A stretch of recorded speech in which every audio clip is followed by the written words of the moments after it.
অসম ছাত্ৰ সন্থা আৰু অসম উন্নতি সভাই দৃঢ়তাৰে বিশ্বাস কৰে যে আজিৰ অসমত অত্যন্ত প্ৰয়োজনীয় বিষয়টোৱে হৈছে এক পৰিকল্পিত অৰ্থনৈতিক সংগ্ৰাম আৰম্ভ কৰা, যাৰ লক্ষ্য হ'ব অসমীয়া খিলঞ্জীয়া প্ৰতিটো পৰিয়ালৰ জীৱন ধাৰণৰ মানদণ্ড উন্নত কৰা আৰু অসমৰ প্ৰতিগৰাকী ছাত্ৰ ছাত্ৰী যুৱক যুৱতীয়ে সমাজত মৰ্যাদা সহকাৰে জীয়াই থকাৰ পথৰ সন্ধান পোৱা।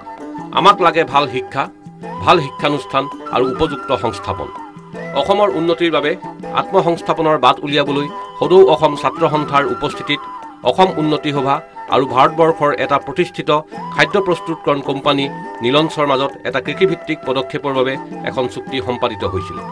ইতিমধ্যে অসম উন্নতি সভাই তিনিচুকীয়া জিলাত 150 বিঘা আৰু বঙাইগাঁও জিলাত 100 বিঘাৰো অধিক মাটিত অমিতা, শেহতীয়াকৈ বৰপেটা জিলাত ছাত্ৰ সন্থা, উন্নতি সভা আৰু গুৱাহাটী মাৰ্কেটিং কোম্পানীয়ে এক যৌথ পদক্ষেপ হাতত লৈছে।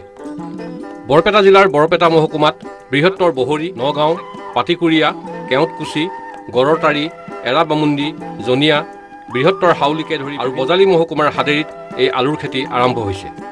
অসম কৃষি বিশ্ববিদ্যালয়ৰ অধীনৰ বৰপেটা কৃষি বিজ্ঞান কেন্দ্ৰৰ program coordinator doctor Ranjit Sharma আৰু বিশেষভাৱে কৃষি বিজ্ঞানী ডক্টৰ গোবিন্দ মৰলৰ তত্বাৱধানত 5000 বিঘা মাটিত এই আলু খেতি হৈ আছে।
ছাত্ৰ সন্থা, উন্নতি সভাই পৰীক্ষামূলকভাৱে সৰিয়হ আৰু আন খেতিটো মনোনিৱেশ কৰিব বিচাৰিছে।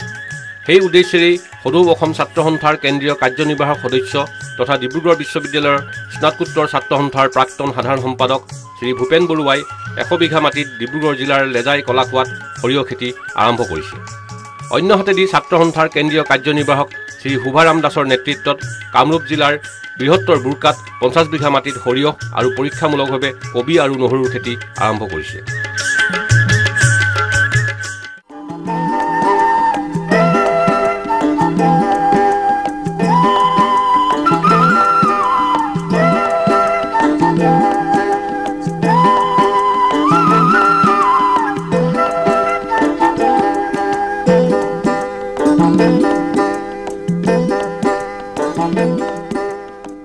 ৰূপকোঁৱৰ জ্যোতিপ্ৰসাদ আগৰৱালাদেৱৰ ভাষাৰে আমি ক'ব বিচাৰোঁ, গাঁৱৰ ল'ৰা গাঁৱে গাঁৱে বন্তি জ্বলাই যাম, আগবাঢ়ি যাম হাবি কাটি, আগবাঢ়িম পৰ্বত ভাঙি, আগবাঢ়ি গৈ উলিয়াম নিতৌ নতুন পাম। গাঁৱলীয়া ছোৱালী মই, শেৱালি মই নেৱালী, গাঁৱৰ কোলাত হাঁহি মাতি সোণ ধানৰ জেউতি চৰাম।